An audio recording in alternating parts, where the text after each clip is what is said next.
Est-ce que la méthode Trident bat l'investissement dans un ETF du S&P 500 sur PEA? C'est une question très intéressante à laquelle on va répondre aujourd'hui, inspiré du coup par le commentaire ici de Lee Lanji. Si j'ai bien compris, la méthode Trident n'utilise pas d'actions compatibles PEA. C'est vrai, jusqu'à présent, les 8 actions qu'on a sélectionnées ont leur siège social aux États-Unis, donc elles sont uniquement éligibles sur le compte titre. Malgré ça, elles restent plus avantageuses qu'un S&P 500 ou un MSCI World. Donc en effet, c'est le cas jusqu'à présent. Vous savez, je vous partage carrément la performance en direct live ici sur du coup la bannière YouTube. Vous avez également le détail de la performance quand vous allez sur le site web. On l'a peut-être pas encore remis à jour. Voilà, on l'a pas encore remis à jour ici, mais on essaie de la remettre à jour chaque mois. Comment je trouve cette performance-là? Vous voyez, je vais simplement ici sur Interactive Broker. Je sélectionne ici le compte donc, qui achète chaque semaine 100 $ des actions Trident. Je sélectionne donc le démarrage qui était en janvier 2023 et je vais ici jusqu'au 25 juin qui est la date d'aujourd'hui. Alors aujourd'hui on est le 26 mais je ne peux pas sélectionner encore le 26 puisqu'évidemment la journée n'est pas terminée. Je me mets en quotidien, je mets le rendement pondéré dans la durée, donc c'est ce qu'on appelle le Time Weighted Return. C'est en fait le calcul de performance qu'utilisent tous les gérants de fonds pour comparer leur performance justement par rapport à des benchmarks et des indices. C'est en fait un calcul un petit peu compliqué à faire soi-même, mais qui permet d'éviter en fait d'ignorer les ajouts et les retraits du compte. Donc vraiment, vous avez la performance que vous auriez eue si vous aviez placé l'argent au tout début, au moment du démarrage du portefeuille. Et on voit qu'actuellement, donc on est en bleu juste ici, avec le portefeuille Trident, vous auriez obtenu 54,41% de performance contre 42,45% pour le S&P 500.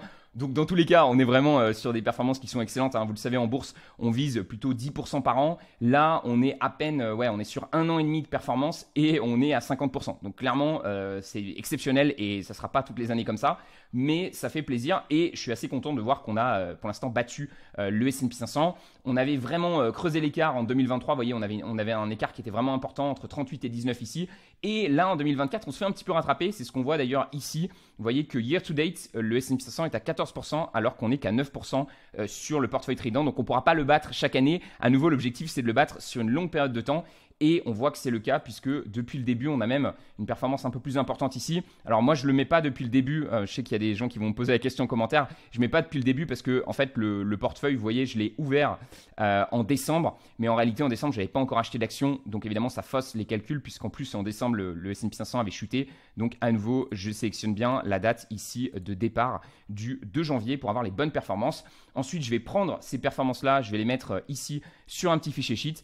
Et c'est comme ça que je vais pouvoir créer mon propre tableau et personnaliser un peu plus la largeur parce que des fois, là, ici, on ne peut pas forcément beaucoup personnaliser ce tableau-là. Mais du coup, c'est exactement les mêmes performances que vous avez ici et sur Interactive Broker. Vous voyez qu'il me calcule vraiment les performances jour par jour du portefeuille en fonction des différents achats. Donc, c'est assez chouette d'avoir ça et de se retrouver sur un tableau comme ça qui récapitule bien tout ça.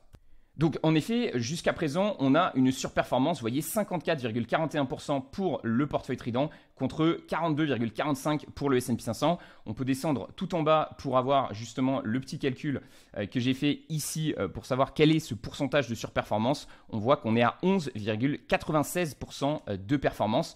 Donc finalement, si j'avais investi 100 € à nouveau en 2023, j'aurais obtenu 142 € avec le S&P 500 et j'aurais obtenu 154 € avec les actions du portefeuille Trident.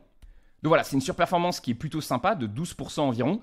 Mais comme l'a souligné Lee Lanji ici, le problème, c'est qu'on peut investir dans un S&P 500 en France avec une enveloppe fiscale qui est avantageuse, celle du PEA. Puisque sur le PEA, vous le savez, si vous le gardez plus de 5 ans, vous n'allez pas payer 30% d'imposition comme sur le compte titre. Vous allez payer que les cotisations sociales de 17,2%. Donc, vous avez un cadeau fiscal qui vous est fait par l'administration française.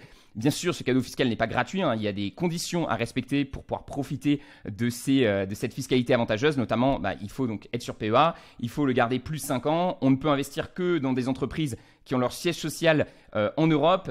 Il y a également il y a beaucoup de courtiers qui ne sont pas éligibles au PEA, donc on est obligé de passer sur des courtiers qui ont généralement des frais un peu plus élevés. Voilà, il y a pas mal de conditions à respecter. Il y a aussi un montant maximum qu'on va pouvoir mettre sur son PEA. Il me semble que c'est 150 000 €. Donc voilà, il y a des conditions, mais à la fin, il y a quand même ce cadeau fiscal. Et donc, je trouve que cette question est très intéressante. Est-ce que cette surperformance finalement de 12%, est-ce qu'elle n'est pas effacée par le gain fiscal que vous auriez à placer ce S&P 500 dans un PEA contre ici finalement la méthode Trident qui doit rester sur un compte titre? Lilianji souligne bien le dilemme ici. Je pose la question car à mon sens, mais je me trompe peut-être, en France, nous avons tout intérêt à blinder notre PEA dans un premier temps afin de profiter de l'enveloppe fiscale avantageuse, puis seulement ensuite on peut faire du stock picking. Est-ce que la méthode Trident bat le PEA? Donc en effet, c'est la réflexion que se font beaucoup d'investisseurs quand ils démarrent en France. C'est de se dire, ok, j'ai une enveloppe fiscale qui me donne un cadeau fiscal et sur laquelle je vais payer moins d'impôts. J'en ai une autre où je vais payer plus d'impôts. Donc commençons avec celle sur laquelle je paye moins d'impôts. Ça semble logique, mais vous allez voir qu'il y a des petites spécificités. Alors déjà, répondons à la fameuse question, est-ce que du coup cette surperformance va effacer le gain fiscal ou pas? Vous voyez que j'ai rentré ici un investissement, on imagine, de 10 000 euros. Donc ça aurait été un investissement à nouveau qui aurait été réalisé donc, à partir du 1er janvier 2023. Et on voit que j'aurais obtenu donc 54,4% de performance avec la méthode Trident et 42,5% avec le fameux S&P 500. Donc, j'ai pas sélectionné ici, vous le voyez, j'ai sélectionné donc ici l'indice du S&P 500. J'ai pas sélectionné l'ETF exact qui existe sur PEA. Donc d'ailleurs, certains doivent se poser la question, mais attends Roman, je croyais que le PEA, c'était que les enveloppes, que les entreprises européennes qui sont éligibles au PEA. Eh bien oui, techniquement, on ne peut acheter que des entreprises européennes, mais les émetteurs, les gestionnaires de fonds ont trouvé une technique ils ont fait un peu de filouterie qui leur permet justement qui vous permet quand même de vous exposer à des entreprises américaines via le PEA. Vous voyez qu'ici, je suis sur Just ETF. Je peux donc aller sélectionner les ETF qui sont éligibles au PEA. Je classe ici par taille de fonds pour avoir les plus grands ETF. Donc, naturellement, on a de l'Eurostoxx. Voilà, vous voyez, on a un MSCI World ici. Et vous voyez que c'est juste marqué ici. Vous voyez pourquoi? Parce qu'à MSCI World, vous savez, il y a 60% d'actions qui sont américaines. Et vous voyez qu'ici, il y a l'explication. C'est basé sur un swap. Donc, ils vont faire un swap de performance. Alors, attendez, je vais vous retrouver donc, le fameux S&P 500. Voilà, le plus connu sur PEA, c'est le BNP Paribas Easy S&P 500. Et on voit qu'ils sont basés sur un swap. Donc, comment ils font concrètement? En fait, ils achètent des actions européennes et ils échangent la performance de ces actions européennes contre la performance d'actions américaines. Donc, je ne suis pas forcément fan, moi, personnellement. Je trouve que c'est un peu de la cuisine financière. Il y a des gens qui ont analysé un petit peu tout ça, qui disent que c'est pas risqué. C'est vrai que moi, je préfère, je sais pas vous, mais moi, je préfère avoir vraiment les vraies actions en portefeuille. Déjà, avec un ETF, je trouve qu'on a un premier intermédiaire. Ici, je trouve qu'on a un double intermédiaire, c'est-à-dire que non seulement on n'a pas vraiment les actions américaines, mais on a des actions européennes. Et ensuite, on a un swap de performance, donc il y a un échange de performance. Je sais pas, j'aime pas trop avoir trop d'intermédiaires comme ça, mais je peux comprendre que c'est intéressant, évidemment, si vous êtes un investisseur à ETF, si vous souhaitez vous placer sur des ETF, je comprends tout à fait la logique de vouloir les placer sur un PEA, parce que quand même, in fine, vous allez avoir 2 fois moins d'impôts. Donc voilà, cet ETF, vous voyez que si je descends un petit peu ici, je vais avoir quelques explications. Et ici, vous avez les fameux codes ISIN et les tickers qui permettent de retrouver l'ETF. Donc malheureusement, je ne l'ai pas retrouvé exactement cet ETF-là sur Interactive Broker. Vous voyez qu'il me propose beaucoup de benchmarks qui me permettent de me comparer à différents ETF qui existent. Si je tape par exemple iShares, vous voyez que j'ai beaucoup de choix. Du coup, ce que j'ai fait, c'est tout simplement, vu que je n'ai pas retrouvé exactement l'ETF, je me suis placé sur l'indice. À nouveau, l'objectif de justement ces ETF-là, c'est de suivre l'indice. Donc, des fois, ils font un petit peu moins bien, des fois, ils font un petit peu mieux. Donc, des fois, ils font un petit peu moins bien parce qu'ils vont prélever des frais. Mais des fois, ils arrivent un petit peu, justement, en utilisant un petit peu différentes techniques financières à obtenir à peu près la même performance que l'indice, voire légèrement plus. Donc, je pense que c'est une bonne idée de vous comparer globalement à l'indice, puisque, à nouveau, tous les ETF que vous allez acheter S&P 500 vont essayer de suivre cet indice-là. C'est leur indice de référence. Leur but, c'est de coller le plus proche possible à cet indice-là. Donc, on revient à nos moutons. On a dit 42,45 pour le S&P 500 et 54,41 pour les actions de la méthode Trident. Donc, c'est les données que j'ai notées ici. Donc, si vous aviez investi 10 000 euros, à nouveau, on l'a dit, donc début 2023, vous auriez obtenu 15 441 euros avec la méthode Trident et 14 245 euros avec le S&P 500, ce qui fait un gain en plus-value ici pour le portefeuille Trident de 5 441 euros et 4 245 euros pour le S&P 500. Et c'est là qu'on rentre dans la différence principale. Vu que ici on est sur un compte titre, on va devoir payer 30% d'imposition sur ces gains de plus-value, alors qu'ici en PEA, on ne va devoir payer que 17,2%. Et voilà la différence, vous voyez qu'on paye quasiment 2 fois plus d'impôts sur le compte titre, sans surprise, puisqu'ici on a aussi plus de plus-value, 730 euros d'impôts sur PEA contre 1632 euros sur compte titre. Mais ce qui compte, à nouveau, c'est pas le montant d'impôts qu'on paye, c'est combien il nous reste in fine dans la poche, in the pocket. Et vous voyez que ici, sur la méthode Trident, on se retrouverait avec un gain net de 3 809 euros contre 3809 euros, je vais y arriver, contre 3515 euros pour le PEA. On aurait donc gagné 294 euros de plus ici avec les actions de la méthode Trident. Donc en termes de pourcentage, 38,1% contre 35,1%. Donc on voit ici que ce sont donc les gains nets. Et évidemment, ces gains nets, ils sont valables que vous placiez 1000 euros, 10 000 euros ou même 100 000 euros. À chaque fois, ça ne va pas changer. C'est juste le montant ici qui va bouger. Donc clairement, vous voyez que ici, l'imposition va évidemment diminuer la performance, puisque finalement, ici, on avait au début une surperformance de 12% qui est réduite à une surperformance de 2%. Donc clairement, la fiscalité a un impact et je pense que c'est important de la prendre en compte et de faire aussi ce genre de calcul pour bien comprendre les implications. Mais on voit que malgré tout ça, malgré cette imposition supérieure, eh bien, on se retrouve quand même avec plus d'argent ici dans un cas où on investit dans des actions de très haute qualité sur compte titre versus du coup un S&P 500 sur PEA malgré la fiscalité française qui est plus avantageuse ici pour le PEA. Après, clairement, on le voit, pour l'instant, cette surperformance, notamment nette de frais, n'est pas si importante que ça. À nouveau, on voit qu'on passe de 12% à 2,9%. Mais j'ai quand même espoir, évidemment, que cette surperformance s'élargisse avec le temps. Donc ça, évidemment, j'en suis pas sûr. Et c'est pour ça que je pense qu'un investissement dans un S&P 500 sur PEA est un très bon investissement. Je vais évidemment pas cracher là-dessus. Et je pense que c'est un super placement. D'ailleurs, j'ai beaucoup de clients qui ont à la fois des ETF sur PEA et à la fois des actions individuelles sur la méthode Trident qu'ils achètent. Et globalement, ce qui me donne en fait confiance dans le fait qu'on va pouvoir quand même continuer de surperformer le marché et essayer d'obtenir du coup des meilleures performances. Évidemment, ça, je ne peux pas le garantir, mais pour l'instant, on est bien parti et je vais tout faire pour. Vous voyez que c'est notamment les fondamentaux. En fait, moi, c'est ça qui me dirige le plus parce que pour l'instant, évidemment, on n'est que sur 1 an et demi de performance. Ce qui va compter et ce qui va vraiment faire la différence, c'est quand on va regarder sur 5 ans, sur 10 ans. Et si on arrive à maintenir une surperformance comme ça sur une longue période de temps, eh bien, à mon avis, l'avantage fiscal va de plus en plus, va finalement de moins en moins avoir de poids. Dans cette vidéo sur le PEA où je vous expliquais un petit peu les top 5 des actions françaises, on avait justement vu qu'en fait, il suffisait sur un horizon de 10 ans de réaliser une surperformance de 1,3% par an pour effacer l'avantage fiscal du PEA. Donc ça, c'est sur 10 ans. Et sur 20 ans, on avait vu qu'il suffisait de 0,86%. Donc plus on élargit l'horizon de temps et plus la surperformance nécessaire pour effacer l'avantage fiscal du PEA devient importante. Donc, c'est un petit peu ce que je vous avais expliqué. Si vous aviez le choix ici sur 10 ans entre une action par exemple qui rapporte 11% sur PEA versus 13% sur CTO, donc vous avez une action qui devrait vous rapporter 2% de plus par an, vous voyez que in fine, il est plus intéressant d'acheter l'action sur CTO que l'action sur PEA. Et sur 20 ans, c'est encore plus fort. Vous voyez que même si vous avez 12% sur PEA et 13% sur CTO, à nouveau, il vaut mieux prendre l'action sur compte titre. Donc attention avec les avantages fiscaux. On voit que c'est un point positif. Évidemment, si vous avez une entreprise européenne qui vous semble avoir beaucoup de potentiel, il vaut mieux évidemment l'acheter et la mettre sur votre PEA. Mais si c'est un peu au coude à coude et que vous trouvez comme moi qu'il y a beaucoup plus d'entreprises de qualité aux États-Unis, eh bien, ça peut être plus rentable d'aller investir dans votre compte titre. À l'époque, je vous avais fait ce sheet qui vous montrait un petit peu justement quelles étaient les actions les plus intéressantes sur compte titre et sur PEA. Et vous voyez qu'il y avait 114 actions intéressantes sur compte titre contre seulement 23 sur PEA. Mais maintenant, c'est encore mieux puisqu'on a l'app Trident. On peut aller directement sur le screener ici. Vous voyez que je peux sélectionner donc les entreprises qui ont une note verte. Alors pour vous montrer, on a 2189 entreprises qu'on note à l'heure actuelle. Et si je sélectionne uniquement les entreprises qui ont une note verte, donc une note excellente, donc des excellents fondamentaux, vous voyez qu'on n'a plus que 89 entreprises sélectionnées. Donc c'est vraiment un barème qui est très exigeant. Adblock qui vient m'ennuyer un petit peu ici. Voilà, donc 89 entreprises. Et le problème, vous voyez, c'est que si je rentre ici, vous voyez, je peux sélectionner uniquement les entreprises éligibles au PEA. Et là, j'en ai plus que 10. Donc malheureusement, ça ne veut pas dire que ces 10 entreprises-là ne sont pas intéressantes. Au contraire, je vais les analyser. Il est tout à fait possible qu'une de ces 10 entreprises-là finisse par rejoindre le portefeuille Trident. Donc là, ça serait intéressant parce qu'on pourrait la mettre sur PEA et du coup pouvoir bénéficier de l'avantage fiscal. Mais vous voyez qu'on a quand même beaucoup moins de choix. À nouveau, on est à 10 entreprises sur PEA et ici, on en a 89 en tout. Donc 79 en fait sur compte titre. Si on fait un petit peu de maths, 79 divisé par 89, on a 88% des actions de haute qualité qui sont situées aux États-Unis ou dans d'autres pays du monde, mais en tout cas qui ne sont pas éligibles au PEA.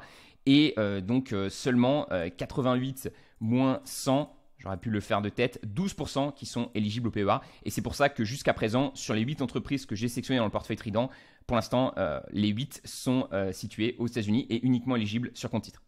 Avec le portefeuille Trident, mon objectif, il est clair, c'est d'obtenir une surperformance justement sur les 10 prochaines années de 2% par an. Pourquoi 2% par an? Vous le voyez ici, si le S&P 500 sur PEA fait 11%, j'aimerais que nos actions fassent au moins 13% par an, ce qui permettrait in fine, vous le voyez, d'obtenir 6% d'argent en plus. Donc ça fait une somme quand même assez intéressante, surtout que là on considère qu'on a investi une seule fois 1000 euros, mais généralement on va placer beaucoup plus d'argent, donc ce 6%, ça peut représenter quand même un gain assez important sur le long terme. Évidemment 2% c'est un objectif ambitieux, c'est pas facile de battre le S&P 500 de 2% par an. Je vais être très transparent avec vous évidemment sur cette chaîne et je vais sans arrêt vous partager qu'est-ce que ça donne, est-ce que concrètement on y arrive ou pas. Et un des éléments qui me donne confiance dans le fait qu'on peut réaliser cette surperformance de 2%, c'est de regarder vraiment les fondamentaux. Ici, vous avez les fondamentaux des 500 plus grandes entreprises, donc du S&P 500, et ici, les fondamentaux des entreprises Trident. Donc, on voit qu'en moyenne, les 8 entreprises Trident ont une moyenne de 17 sur 20, alors que le S&P 500 a que 9 sur 20. Et cette mauvaise note s'explique en partie par les fondamentaux. On voit ici que les actions Trident sur les 10 dernières années ont rapporté 20% par an contre 11% par an. Donc là, on voit 8% de surperformance alors qu'on vise 2%. Évidemment, le passé ne prédise pas forcément du futur et c'est pas parce qu'elles ont fait 20% sur les 10 dernières années qu'elles vont refaire 20%. Mais en tout cas, c'est déjà un bon début. Ensuite, on voit qu'on a une meilleure linéarité, donc une meilleure constance dans la performance. Et surtout, on voit les fondamentaux. Par exemple, les 500 entreprises du S&P 500 ne devraient être capables d'augmenter leur chiffre d'affaires que de 5% par an sur les 5 prochaines années, contre 10% pour les actions Trident. Donc à nouveau, on a 2 fois plus de croissance. On a également ici, vous voyez, beaucoup plus de croissance aussi des bénéfices. On a 15% contre 9% pour le S&P 500. On a des meilleurs retours sur investissement. On a des marges qui sont 2 fois plus élevées. On a moins de dépenses en CAPEX. On a aussi des entreprises qui rachètent plus souvent leurs actions. On a des entreprises qui augmentent leurs dividendes plus rapidement. Voilà, on a plein de paramètres. On a moins des entreprises qui sont moins endettées. Voilà, j'ai vraiment essayé d'optimiser ces paramètres et je pense qu'en ayant des entreprises qui sont 2 fois plus qualitatives que la moyenne du marché, eh bien, on devrait pouvoir obtenir une performance qui est 2 fois plus intéressante que la moyenne du marché. Donc, à nouveau, 2% par an, on se dit comme ça, c'est pas grand-chose. Mais en fait, à nouveau, sur un horizon de 10-20 ans, ça vous fait 2 fois plus d'argent dans votre poche. Bon, vous l'avez compris, je défends ma paroisse évidemment, mais comme je vous l'ai dit plus tôt, je ne suis absolument pas contre l'investissement dans un ETF et pour quelqu'un qui démarre, je pense que c'est le meilleur investissement possible. Un S&P 500 sur PEA, c'est le classico-classique et ça fait très bien l'affaire quand on démarre. Et c'est uniquement après, quand on s'intéresse un peu plus à la bourse, qu'on a envie d'optimiser un peu les choses et qu'on s'intéresse aussi aux entreprises qui sont derrière, qu'on peut aller chercher à optimiser les choses. Par contre, si vous cherchez à faire du stock picking, faites bien attention de sélectionner des bons critères et de mettre vraiment toutes les chances de votre côté en utilisant justement ce genre d'outils, pas forcément le mien, mais des outils très précis sur les fondamentaux qui permettent de vous assurer qu'en fait vous êtes vraiment sur des entreprises de qualité. Parce que si vous créez un portefeuille, un petit peu en écoutant 2-3 youtubeurs en se disant tiens, Total c'est une bonne action, et puis je vais mettre un peu Sanofi, en investissant un petit peu dans les entreprises françaises que vous connaissez le mieux, eh bien malheureusement en fait vous allez avoir très peu de chances de battre le marché, puisque vous voyez que si je mets ce portefeuille là juste ici, voilà, vous êtes à 7 sur 20 et là il y a très peu de chances de faire mieux que le S&P 500. Si vous regardez les fondamentaux, c'est vraiment pas terrible.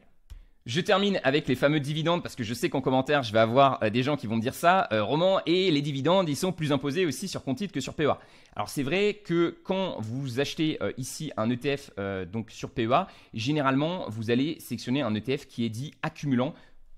Voilà, donc sur Just ETF, ils appellent ça capitalisant au lieu de distribuant. Donc à nouveau, distribuant, il va vous distribuer le dividende, alors que capitalisant, il va réinvestir automatiquement le dividende. Il y a un débat là-dessus sur quel est l'impact exact fiscal de cette stratégie. Je pense qu'en effet, c'est mieux d'avoir, si vous ne prévoyez pas de vous verser des dividendes et que vous ne souhaitez pas toucher de revenus passifs pendant toute la durée de votre investissement, je pense qu'en effet, il vaut mieux prendre un ETF capitalisant puisque l'ETF va recevoir les dividendes et ensuite les réinvestir dans le fonds. Attention, pour autant, ça ne veut pas dire qu'il y a zéro fiscalité puisqu'à nouveau, les entreprises, elles vont verser leurs dividendes et le gestionnaire de l'ETF va lui recevoir les dividendes. Et ces dividendes-là, ils vont être imposés. J'ai essayé de me renseigner un petit peu, c'est un petit peu compliqué parce que ça dépend beaucoup où va être situé le gestionnaire de l'ETF. Généralement, il est situé en Irlande, mais les entreprises américaines vont quand même devoir payer une partie d'impôt à la source par rapport à l'Irlande. Donc attention, parce que même si c'est pas vous qui payez l'impôt, ça ne veut pas dire que votre gestionnaire d'ETF, lui, ne va pas payer d'impôt.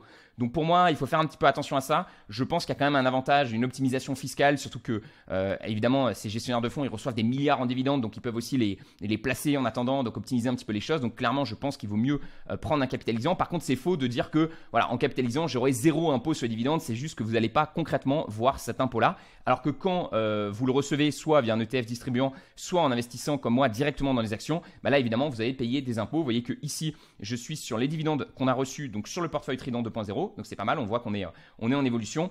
Et en effet, quand je regarde ici, j'ai bien donc 30% qui m'est pris à la source et je peux aller voir ici un petit peu le détail.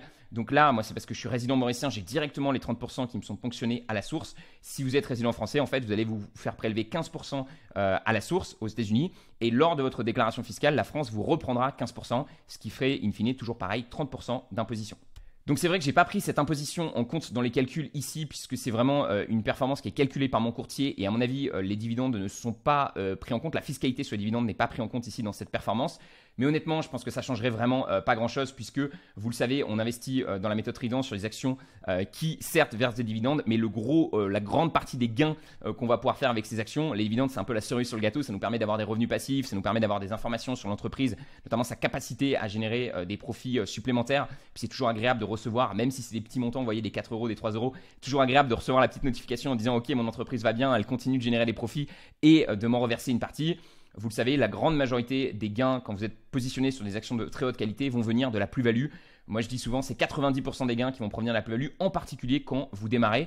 On va faire le calcul juste ici. Vous voyez que depuis le début donc de ce compte Trident 2.0, on a touché au total 37 euros de dividendes et donc 26 euros net.